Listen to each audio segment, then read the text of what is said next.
Father's Day is coming up.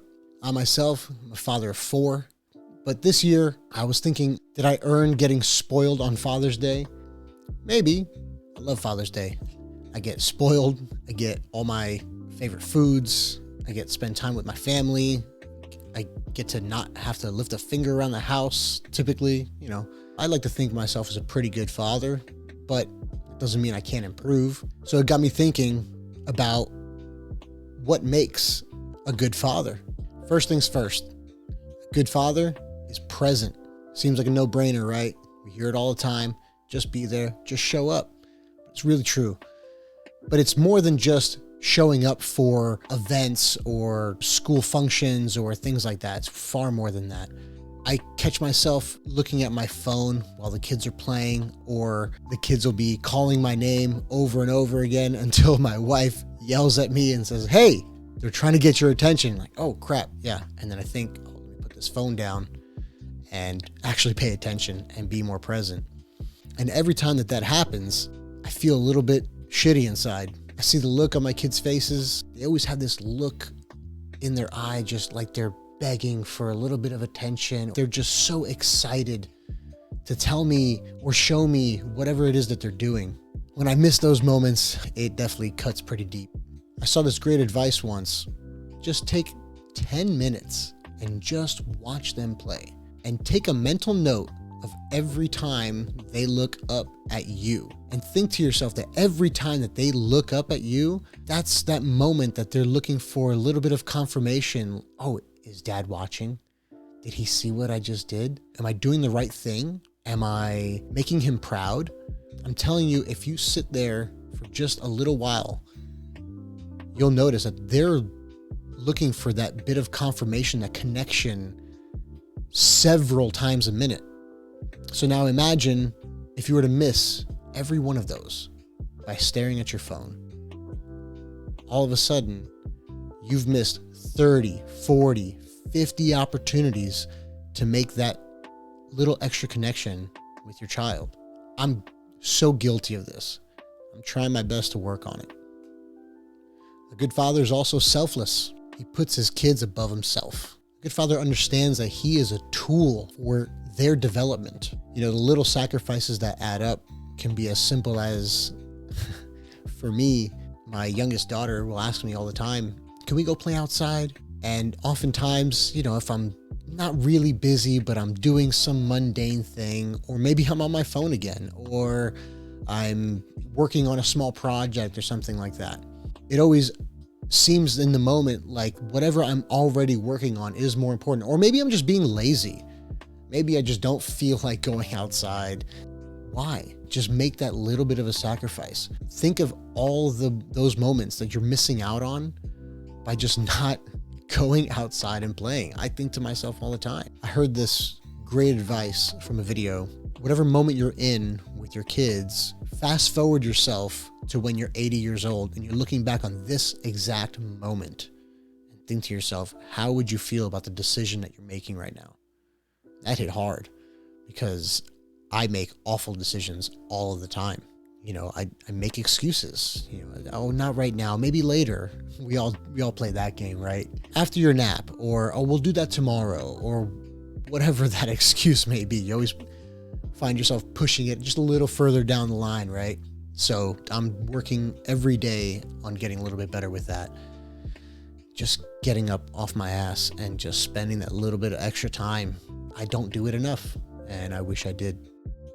A good father is also wise. Now, it's not enough to just be wise. You have to actually impart that wisdom onto your children, obviously at an age-appropriate level, but I find myself falling short all the time.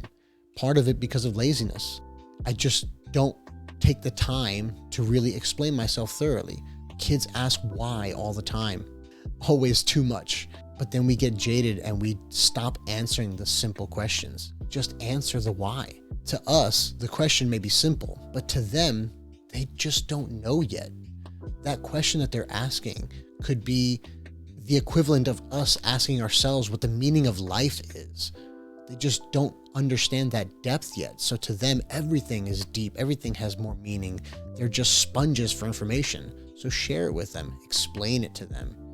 I know I fall short on that all the time. A good father leads by example. This one hurts. I've had my kids clean up their rooms so many times. Go clean up your room's a mess. Then I walk into my own room and my own bed's not made, or there's crap on the floor. My laundry's piling up. It's a mess.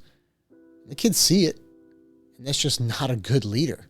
So another thing I'm trying to work on is leading more by example, doing the things that I ask them to do down to the little things.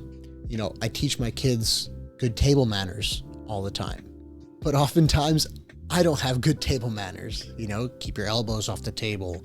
You know, don't play with your fork. Don't talk with food in your mouth. Just lead by example. A good father is also strong. Not in a tyrannical way, obviously, but both physically and mentally. You have to have enough physical strength to take care of the day-to-day, but also you should be able to handle yourself in an emergency situation. Who's the first person that the family looks to in an emergency situation?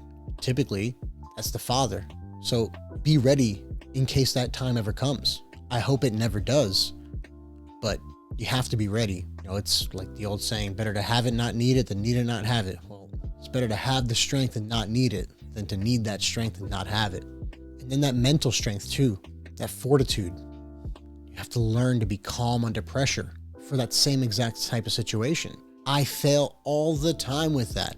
Ask anybody who knows me. My road rage is through the roof. It's embarrassing, honestly. If I'm getting road rage and my wife is sitting there in the passenger seat saying, hey, calm down, relax. And then of course I'm enraged, so hearing calm down makes it even worse. And I just let that snowball effect go. And now all of a sudden I'm screaming at everything. And then I reflect on it later and it's embarrassing. It's sad. So I think that patience is a great indicator of good mental strength and that mental fortitude that every good father needs. A good father is also humble. A humble father admits his mistakes in front of their kids immediately. It's one of the most important lessons that you can teach your kids is to admit your mistakes and to correct them. Correct your mistakes right away. If your kids point out to you a mistake that you made, don't double down on it. I do it all the time. You know, if I tell them, no, you can't have soda, and then they see me drinking a soda, I got caught being a hypocrite. So why not admit that? You know, oftentimes if that type of situation happens, I double down on it. Well, because I'm dad and daddy gets to do what he wants to, or whatever that BS excuse is. Stop doing it. Don't do it. You have two better options. Either you say, again with the same analogy, okay, yeah, you're right, this soda's bad for me, I'm not going to drink it anymore. Or the other way around is, you're right, hey, why don't you grab one too, or share this one with me, or whatever. I think that's a much better approach to show that humility. You know, and when your kids call you out on something like that, on maybe a hypocrisy or a mistake that you made or whatever it may be, praise them. Praise them for that awareness that they have to connect the dots and recognize that BS, right? Everybody wants to have that good bullshit detector. Well, you can teach them that early by praising it when it happens. That's just such a great moment in their development. And you definitely don't want to deter it. Be proud of that moment. After all, you're the one that taught them, right? So look, everyone has their faults. I get it. I'm betting that if you're watching this, you're probably already a great father.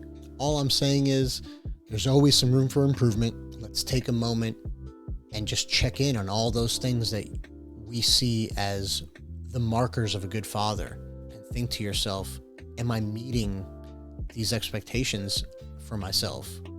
It's okay if you fall short, but just try to just be a little bit better every day. Being a good father is one of the two most important things that every child needs. I want everybody to earn all the praise that you get on Father's Day because it's well deserved. Happy Father's Day, guys.